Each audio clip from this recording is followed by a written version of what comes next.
Hello, gay men. Welcome to another episode of Coming Inside Out. I'm your host, Mark Dembo, along with my co-host, Brian Janes. Brian, how are you today? I'm doing all right. How are you doing? All right. We decided we were going to kind of just riff a little bit here. Yes. What's going on for you, And buddy? I'll edit some of this out. I just had a rough couple weeks, and I don't know. It's hard.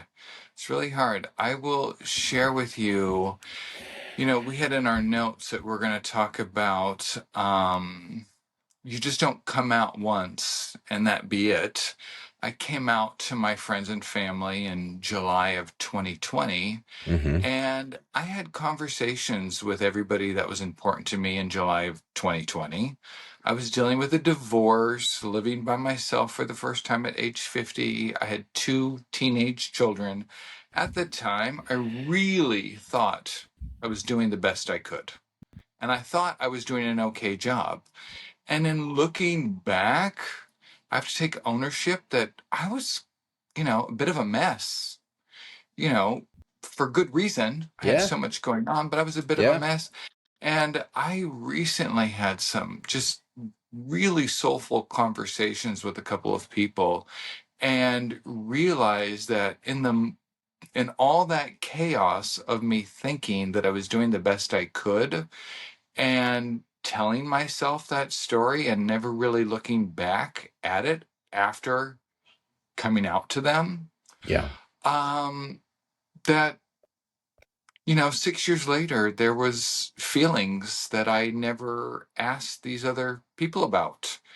Not that I need to take care of other people, but just, my coming out was my process. And I told everybody what I was doing and how I was doing it and, Yeah. what my direction was. And in the moment, I got a little feedback, but it wasn't a conversation that continued to evolve.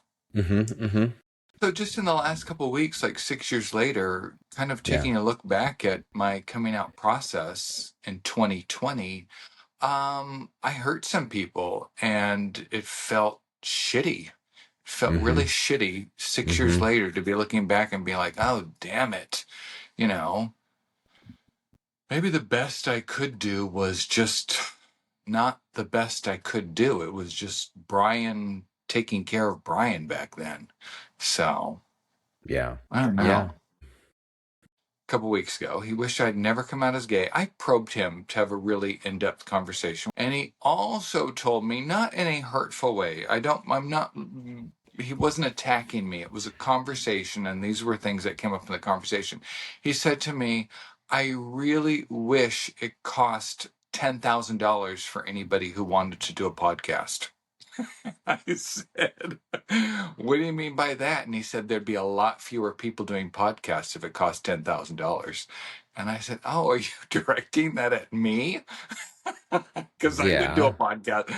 And so I thought, who am I? Who am I to be doing this podcast? Who am I to just think that, I don't know, maybe I did all of this for self-preservation. I say I do this for other people. I say I do this because there's a community of people out there that we're trying to reach. But I just thought it just gave me pause like, fuck, who am I? Who am I to Yeah. Well, be as far doing as this? what you want to cut out, certainly I can appreciate, but I think you just made a really good point though that we may want to keep in, but see how that flows. Look, I mean what how do I respond to what you just shared in what I think to myself all the time in all of this.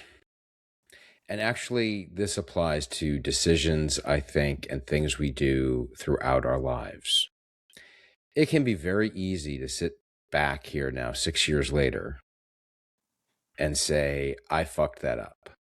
I Yeah. should have done this differently. I should have done that differently. But you know what, Brian? We make decisions in life based on the information we have at the time, right? Yes. And the mindset you're in at the time. and yeah, I mean, it's easy to go back and look at it and say, yes, people can get hurt and that can hurt, right? Yes. But were you doing that with any malintent, malicious? I don't think so. No. I was And unaware and I was reactive yeah, to what I was going through. Not reactive in yeah, like yeah, a super bad way, but just, sure. really reactive and trying to figure things out and trying to become this person that has been suppressed for so long. It just, Yeah, yeah. yeah, yeah. And I think it's something that so many um, go through and relate to. We said all the time, everybody's story is different, but some of these themes, um, and the other point I just really want to make, and we can circle back to just kind of these general themes here.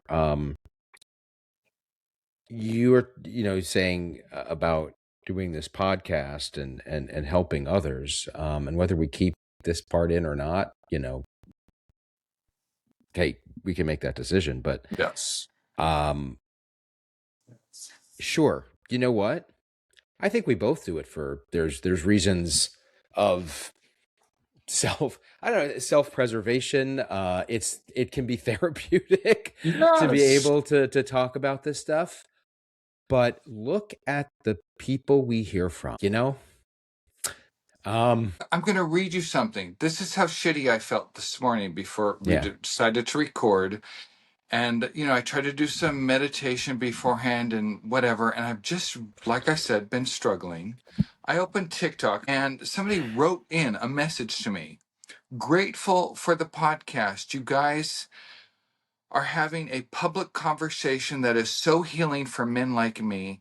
I've just Mm-hmm. been burning through the episodes. You are having a bigger impact than you know. Hope you guys have a great Sunday. And this is Mm-hmm. from a guy with 4 kids. Mm-hmm. So Mm-hmm. I struggle so much with who am I to be doing this fucking Well, podcast? who And is we any of get us? messages like that. Yes. Exactly. I'm going to read you another one if I can find it here. You look a little teary eyed, Mark. You got me teary-eyed thinking about Um, this. I got a note from somebody said to me, "Hi, Mark. I think what you and Brian are doing is super important. I live in country Australia, work in rural industries. I'm pondering how I should step into helping other guys in my type of situation. I'm trying to be intentional about finding my way." And just his comment about, I mean, he had reached out to me and it was actually kind of a chance exchange. This is somebody that was joining the Gay Fathers Worldwide group, and I responded to his request. And just the fact that people are finding the podcast and finding it helpful. Yeah, sure. Is there something in it for us? It's gratifying. It's gratifying to know that it makes a difference, but that's something I think we both should be able to be proud of. And yes. know that when we take that risk to put ourselves out there, there are others in our lives that can come across this. Hmm. Yes. This is not me crying about my life, but I have two more things I want to share with you. Yeah. I, going back to the gay sex coach and ghosting, Uh-huh. I used to be a ghoster. I was a ghoster. If I didn't like somebody, I ghosted them. You and I got a message. We read it a couple weeks ago. That's probably why I'm single. Blah blah blah blah blah because of whatever. I was a ghoster since the gay sex coach was on our podcast. I have not been a ghoster. I have Okay. been responsive. Yeah. I've been nice. I've been kind.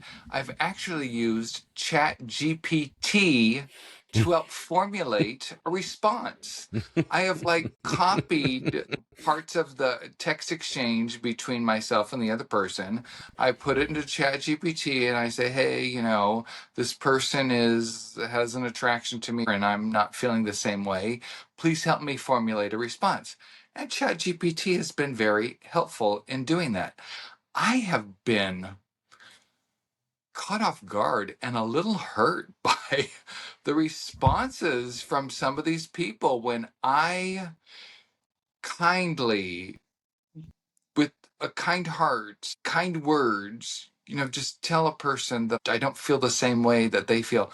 The shitty responses that come back to me, I just want to ghost again. I just want to be a ghoster. Because someone's like, I've listened to your podcast. You're a bit questionable and said some shitty things to me. I'm not testing toys on here. I'm having conversations. So it's like, just snide, bitchy shit. Why do I want to put myself through that?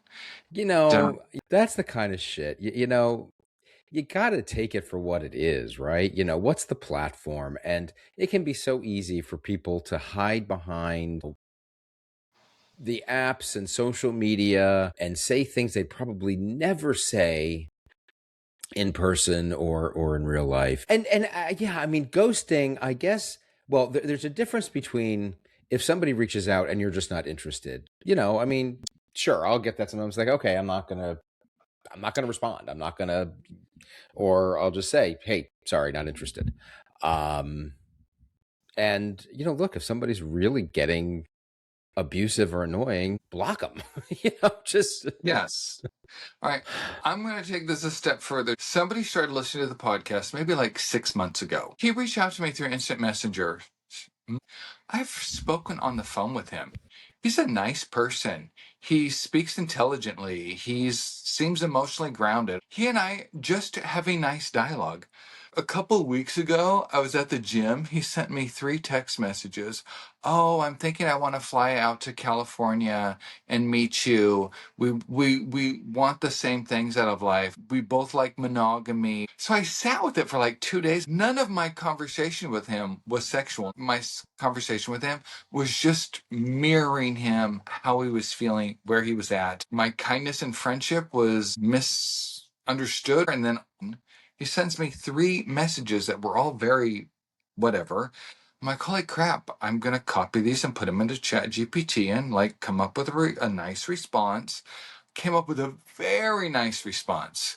He said some shitty stuff to me. I think when people react in that kind of way and suddenly get abusive, that's about them, not you. They're dealing with their shit, But right? they're not dealing with their shit. Well, I mean, Otherwise, they're they they're wouldn't be reacting. They're abusive. reacting to Yes. whatever their shit is going on. Yeah, that's So that's that's crappy. Yeah, that's too bad. I mean, look, on the other hand, I've been able to. I mean, hookups aside, I mean, I've actually, I have found through a number of the apps, I've met a number of people that have become really good friends. yes, me too. It's there. It's out there, right? I read an article recently. I'll have to see if I can find it and we could put it in the show notes. I've got it because I should have bookmarked it and I didn't. But it was actually a very interesting article. And I'm trying to even remember now where I saw it. I mean, I think it popped up on my Instagram feed.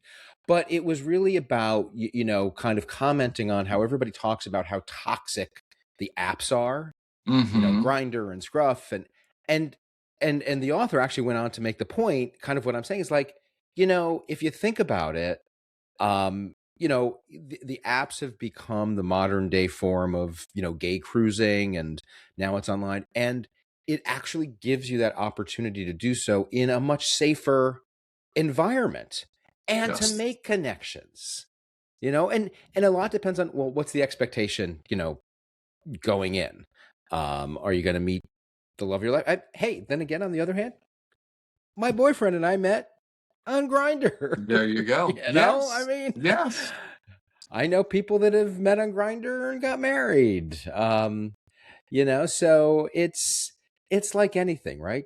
There are going to be dicks and assholes out there. I've recruited And I some don't mean that in a sexual way. I mean, there may be that too, but you yes. know. It's gonna be a lot of dicks and assholes. Some of them are Yes. going to become good friends. Yes. I've recruited several gay fathers of LA members into our group by Yeah. meeting them on Scruff and Grinder, Yeah, chatting with them, absolutely. finding out they're Yeah. a gay dad, and Yep. yes, Yeah. so that is out there. Yeah. Yeah. This is what else I'm going to share with you. It's gonna be a lot of editing. I don't use the apps very often. It's infrequent because I have such a love-hate relationship with them. I'll like Yeah. upload it for a week.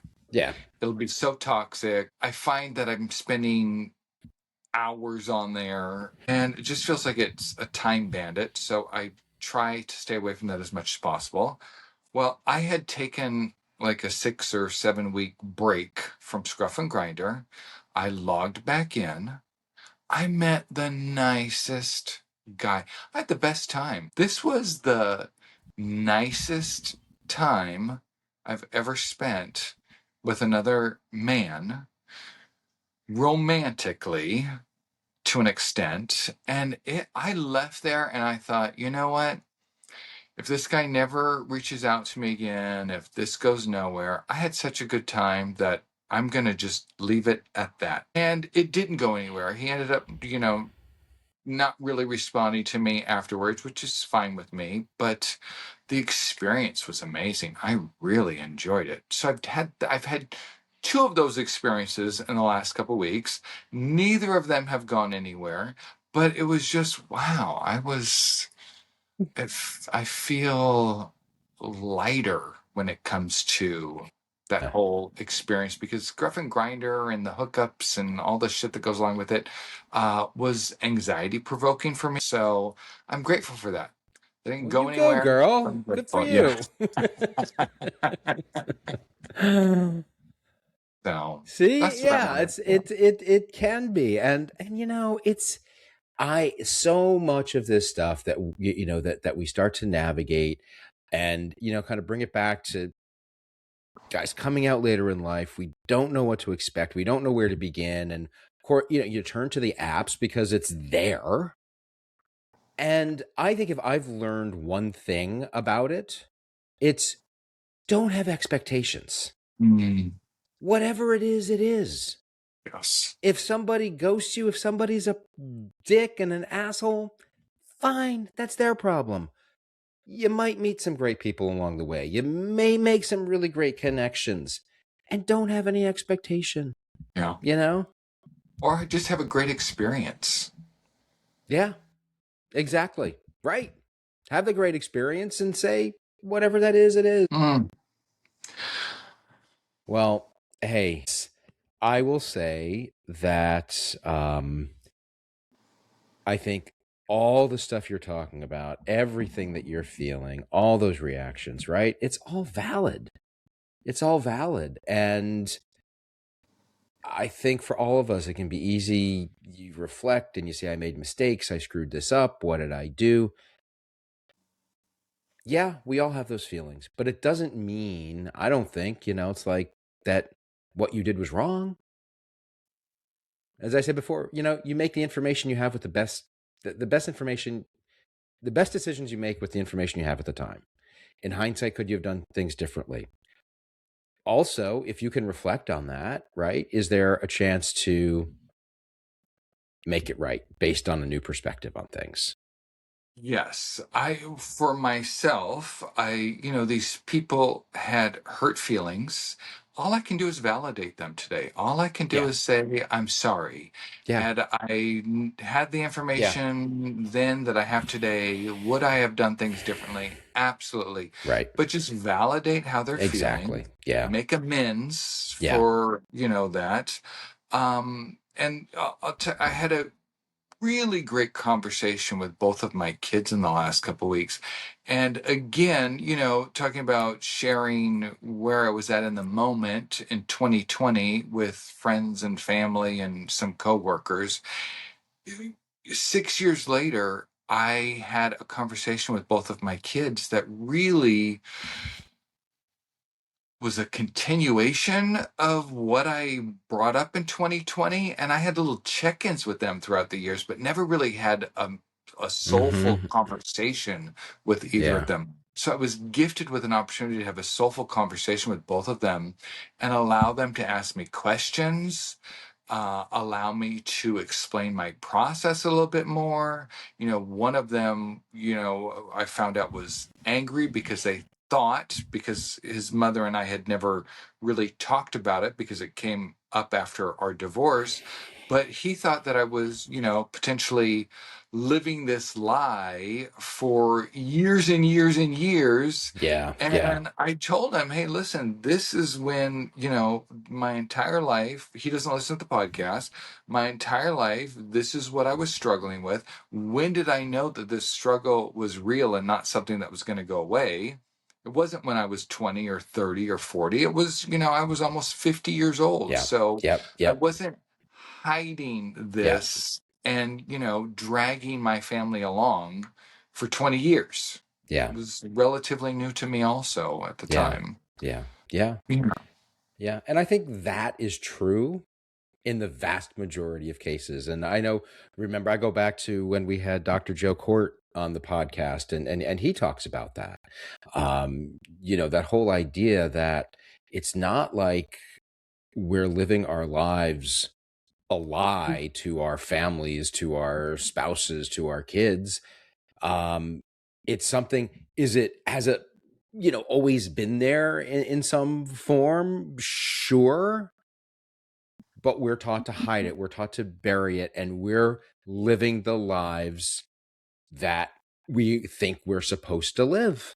Yes. Not to deceive anybody. If anything, we're deceiving ourselves, but not to openly deceive anybody Yes. else. And I think for so many of us too, that is where, when we do come out, that guilt comes from, right? Of recognizing that this has impact on other people and hurts Yeah. other people. Not that we set out to do that. Yeah. For Yeah. years, I convinced myself that what was happening for me was I was attracted to men of a certain age, because I was seeking somebody like a father figure to me, because I felt like, my father was Mm-hmm. lacking in my life. So I Mm-hmm. always was like, oh, I'm not attracted to this man sexually. I'm attracted to him because he has like a fathering presence Yeah. to me. And so I convinced myself of that for years. And Yeah. looking back, now I can say, holy shit, no, actually, it was an attraction. It had nothing to do with Right. a father figure. Yeah. Yeah. But Yeah. Yeah. I mean, in the for me, moment, I always chalked it up as, oh, it's a curiosity. mm, Um, whatever. I never was, for me, I was never able to actually define it. I just wouldn't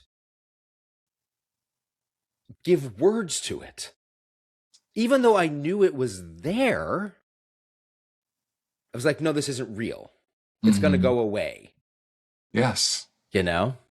And then you realize, no, this isn't going away. Mm, Well, I'm going to, I guess in some ways, this is kind of letters from the closet 2.5, if you mm, will. okay. Because, I had put together some thoughts that we might want to dive into here that actually came from um, an email we got from one of our listeners after the last episode. This is the same listener who had written in. We had talked about he had talked about being in a lavender marriage, and we kind of were Yes. saying, well, lavender marriage oftentimes is when both parties are queer. And he wrote back in. He said, "Thanks for referencing my mixed orientation lavender marriage in your last podcast episode. Yes, I am gay and my wife is straight. The purpose of my text was to let your listeners know that there are more options than just divorce or separation if the husband comes out gay. We're navigating our relationship. It isn't easy, but communication needs to be honest, open, and transparent if the marriage is going to survive." All very valid points, and probably a topic that we can talk more about in the future. And I know we have talked about some of it, certainly with some of our guests. But he then goes on to say, "My question for you is, how does a gay man move from craving external validation and move to internal validation?" Hmm. And I thought that was such an important topic, that external versus internal when we come out. And that really kind of made me think of the book The Velvet Rage by Alan Downs, which I believe I know I've read it. I believe you've Yes. read it. I mean, I've read it a couple of times. And actually, one of the things that I keep handy for myself, and I actually have to thank our friend Dan, who was on our Oh, yes. podcast not long ago. He put together a summary of the book. For those of you that have read the book, at the last chapter is skills for living an authentic life, and he goes through all these things, and Dan took it and kind of compiled it into a I don't know, a 2 or 3 page summary of all those things, and I actually have that saved on my phone, and oftentimes will reference it. But the Velvet Rage, he really talks about that. How do you move from that external validation when you come out, and not just guys coming out? I mean, this is kind of, I think, universal. He talks about 3 stages that people go through. The first stage is kind of that shame and feeling different. The second stage is that chase, right? That's that external Yes. validation. And then finally, that third stage is, how do you now move to that internal validation stage and not needing that external side of it? So I can't say I have the answer to it, because I think it's something that um, so many struggle with. But I thought it would be good for us to talk about that a little bit and kind of what our experiences have been. I don't know if you want to share anything in that regard. Well, I can definitely relate to that. I can definitely relate to the external validation. I think that came very early on for me. I still wear pride shirts and I still wear my pride bracelet and I still wear that. But in the beginning, I feel like I wore it more as an advertisement of my coming out. It's like, this is who I am. This is who I've been hiding. This is who I want the world to see me as, this proud gay man. So for me, when I came out as gay and was doing that, I know you have your pride wristband. It's like in the Mm-hmm. beginning when I had that stuff, I think it was for external validation. And now when I put on a shirt or a pride shirt, it's really to show support for our community. Mm-hmm. It's less Mm-hmm. about me advertising myself. Years ago, I bought myself a gay shirt and I went to a local restaurant and the hostess was the same age as my son, and she knew that my son was gay. And I walk in and wearing this shirt for myself, and she's like, "Ah, that is so great of you that you wear that shirt in support of your son." And I was like, "Oh, she thinks I'm supporting the LGBTQ plus community when it was actually for myself." But today, because I don't feel like I need the external validation as much. There's still times I crave it, but maybe it's more attention that I'm craving for myself versus my gayness. Maybe it's just me in general. Um, yeah, I can totally relate Yeah. to all 3 of those stages. How about Yeah. you? Yeah, absolutely. And I think, even if we go back and when he talks about that first stage, oftentimes, which is like, before coming out. And again, this can be at whatever point in life you're at. It's that early sense of feeling different. Yes. And then what so many of us do, we feel different. We learn to hide that part of ourselves where we're feeling different. So we hide, we learn how to adapt. And kind of the thing is like, because if I'm fully seen as who I am, I might not be accepted. And that leads to the people pleasing. That is such a common pattern. And I know when I talk to so many guys coming out, later in life, that people pleasing pattern, I think, becomes so ingrained, right? The older you get, the more time goes by, it just becomes a part of who you are. Um, so what we start to do then, and especially as we come out, we learn to be accepted early on by hiding who we are.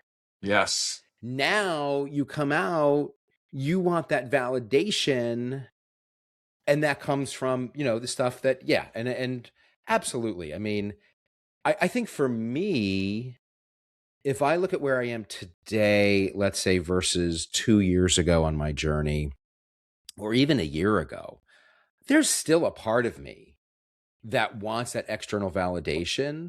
Like when I go depending on the setting or where I'm going, it's like I want like to be able to say, "Hey, this is me," right? Mm-hmm. I'm out and I'm proud, and um, but that becomes less and less as you become a little more secure in who you are and you build your circle of friends. Um, it's interesting. I'll share, my birthday was just a couple of weeks ago. 2 years ago, I had just recently, well, it's about 3 years since I came out to myself. If I flash forward 2 years ago on my birthday, I had been out to my wife, had just come out to my kids. We were trying to figure out what was going on in our lives. I was in a deep depression, Mm. feeling like, what have I done? I've blown up everybody's world. My own sense of like, where am I going to live? What am I going to do? Are we going to stay together? Everything. I did not want to celebrate my birthday. I was just in a deep, deep depression. Now here I am 2 years later in a very different place, living on my own, have a strong relationship with my ex, good relationship with my kids, and and I look at the circle of friends, gay friends that I've built, and I said this year I want to be able to celebrate not so much my birthday. That's kind of, honestly, that's kind of secondary, but it was a reason, and Yes. and had to get together. Must have had 20 plus of my closest gay friends there. And, it's interesting. And I'm bringing that up because part of me is like, okay, am I seeking the external validation by that? This Was that, is was I seeking external validation? But at the same time, I feel like it was kind of like, I feel like it was like a turning point of like, for me to be able to say, this is my life now. yes. And hey, is everything perfect and unicorns and rainbows all the time and everything? No, of course not. You still have life going on. But Yes. um I But feel it could like, have. All right, sorry, go go ahead. ahead. Sorry. No, I was gonna say I it's a celebration. It's yeah. not. I don't see it as seeking external validation. I feel like it's a celebration of who you are. That feels more grounded than a look at me. Right, Was right. And that's kind of, and I did kind of feel that way. And I guess, so just kind of think about it in this context. It's like, it's it does take time, and I do think, it is natural. You're going to go through that external validation phase. It's the, I'm out and I'm proud. It's the chasing, the sexual conquest for a lot of people. That gay adolescence. And yeah, I know for myself, yep, I've gone through that.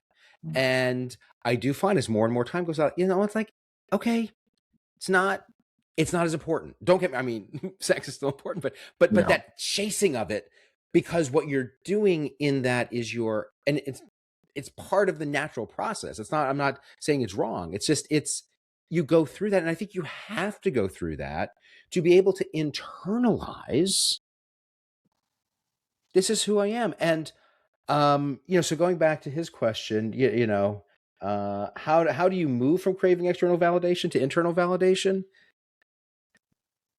One step at a time, one day at a Yes. time, right? Yes. It's a lot to unpack. It's a Yeah. lot to process. So Yeah. it's not overnight. It is six Yeah. years in the making for me at this Yeah. point. So Yeah. it's Yeah. And I do Continuous. think, going back to his question too, and I'll go back to Alan Downs and some of the stuff that he talks about, you know, the very first thing in that kind of summary of skills for living an authentic life, as he calls it, the very first one he talks about is in life choices. When faced with an important life decision, ask yourself, what would the man I wish to become do in this situation? Yes. Take a moment and listen carefully to what your heart tells you, and after careful consideration, act on it. And that is like, if you can take that as almost like a guiding principle, it's like, take that. And, I mean, that's just good life advice in general, right? But like in that process of coming out, you're going to do something, say, wait a minute, is this something? Why am I doing something? And you know what? Sometimes it's okay to say, yep, I'm going to do X, Y, or Z. And I know it's because I'm seeking that external validation right now.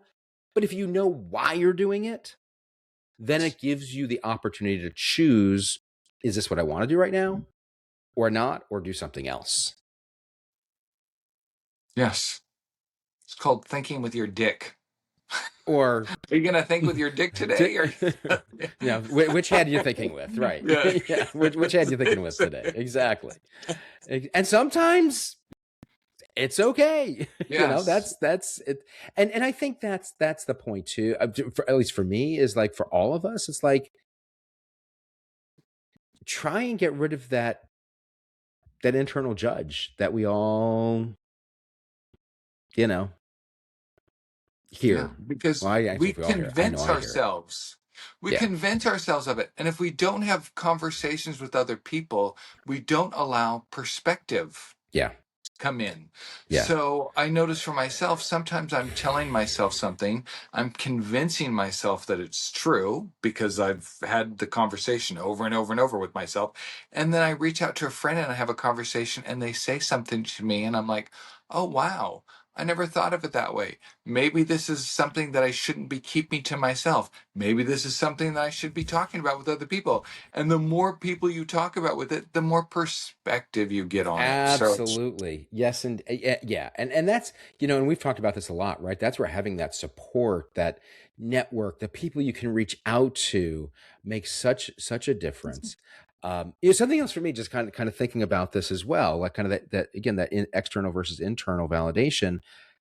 I have sometimes, I don't know if struggled is the right word, but especially when I first moved into my own place, living on my own, there's this feeling like I always have to be doing something gay. Like, because if I'm not, then why did I do all this? And that again, whatever that might mean, going out with friends, going to a gay bar, doing, being on the apps. And now I realize it's like, wait a minute. No, I don't. Because part of being my authentic self is being able to make that choice at whatever time I want to say, you know what, tonight I just feel like sitting at home and watching TV and going to bed early or reading a book or yes. talking to a friend on the phone. I don't have to be out there constantly saying to the world, I'm gay, I'm gay, I'm gay.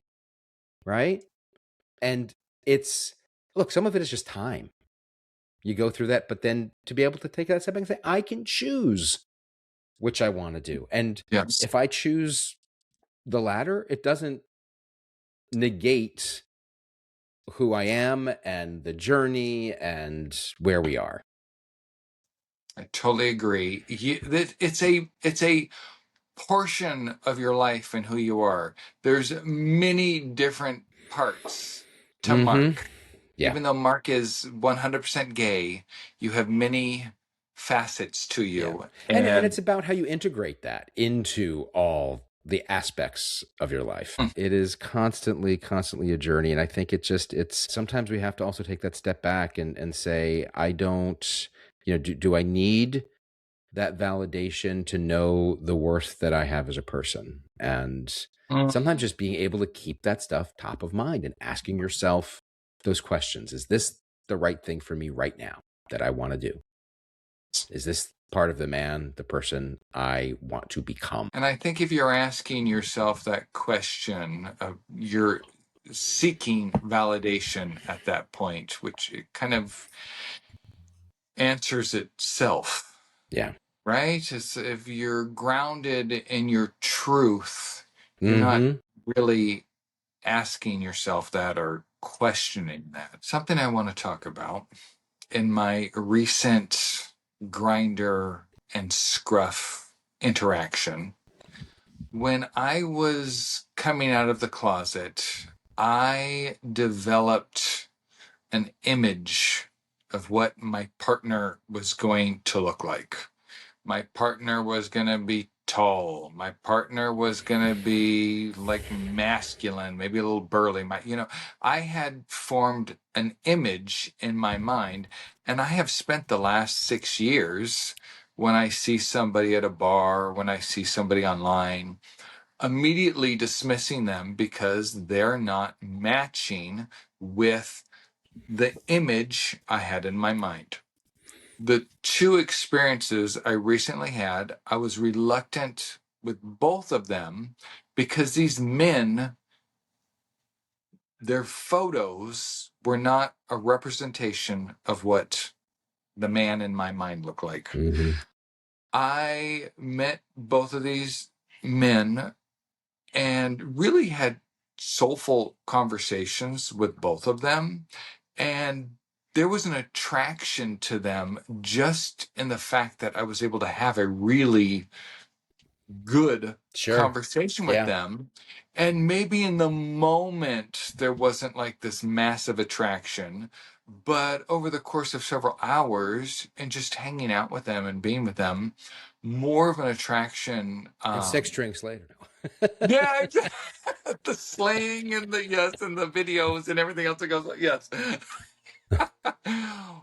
it like developed, and so the last couple days I've been telling myself, wow, maybe I need to let go of this image that I had been holding on to this Yeah. entire time, Yeah. because I could be attracted to all types of men Mm-hmm. potentially if I would allow myself Yeah. the opportunity to get to know them better. Yeah. You Well, know, I think that's a difference too, right? Between, look, we're all going to have physical types that we're attracted to sexually, or that okay, but there's a difference between that and making a connection with somebody. And if you can get to that point of connection, then you see beyond just what physically initially might attract you to somebody. yes.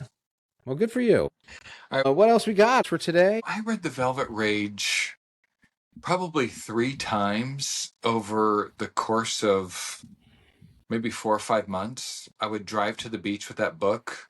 My Velvet Rage book looks like a mess. It's all dog-eared, it's wet, probably has coffee stains on it. I read that book over and over and over. I really resonated with parts of it, and there were parts of it I just didn't. It kind of Yeah. was because I came out later in life. I missed all that 20s, 30s, a lot of Yeah. what was being spoken You through know, that. that is a great point. And for any of our listeners that have read it or haven't read it, I would agree with you. I remember the first time I read it and I was like, this doesn't really apply, because he does talk a lot about, and this is part of that external validation part, that stereotype of the, the gay guy who is totally career driven, and, everything's got to be perfect. And he does spend a lot of time like, yeah, this doesn't really apply to me. It's different. That was kind of my first read through. Mhm. And then I think I read it again. It might have been 6 months or 8 months later when I was in a different stage, and a lot more of it started to resonate. And then recently, I didn't read the whole thing again, but I kind of skimmed through it, and I don't have I have it on my Kindle, and I have a lot of sections that I've highlighted, and I kind of went through and reread that, and then even more of it resonated because you're able to kind of see the themes. I was like, yeah, some of the examples may not have applied directly, but the themes And those stages I found really, really do. Yes. The first time I read it, I was so looking for something that was just going to connect with Yeah. me Yeah. through and through. Yeah. Yeah. And yes, a lot of the book was not connecting with me the first time around, but I did get a lot from it. So I went back to it again. And the more I read it, the more it Yeah. started to connect with Yeah. me because I was allowing it to. Originally, Yeah. I think I had like in my mind, it was going to be Yeah. this, and it was just going to like be Yeah. my story. Yeah. And it Well, I'll wasn't put my this out story, but there. Alan Downs, if you're listening, we'd love to have you come on the podcast yes, and that's talk about true. your work as it relates to men coming out later in life. Or if anybody knows him, we'd love to. Let's see if we could get him on the Okay. show here. All right. I'll Yeah. work on that. All right. Well, hey, before we wrap up here, Oh, how can we yes. forget? To all our listeners, please give us your comments. We want to continue the letters from the closet, ask us anything. So please write in with your questions that you'd love to have us discuss on the air. It can be serious stuff, it can be on the lighter side. Write to us at cominginsideout@gmail.com. And please like us on your favorite podcast app and comment. The more we get our listeners to do that, the more word spreads about the podcast. Listen, we're not out there. We're not social media experts. We need to rely on word of mouth to get stuff out there and help us spread the word because it means a lot to us when we know that we're able to reach people and have an impact. Yeah. And I will say that the 2 episodes, Letters from the Closet, are really 2 of our most watched Yeah. episodes so far. And this Yeah. is going back to 2023. So Yeah. it's outperforming some of the earlier podcasts that have been out there for 2.5 Yeah. years. So Yeah. it's impactful. People are resonating with what these men are writing in and Yeah. telling, talking to us Exactly. about. So they're feeling the same thing. Yeah. Hmm.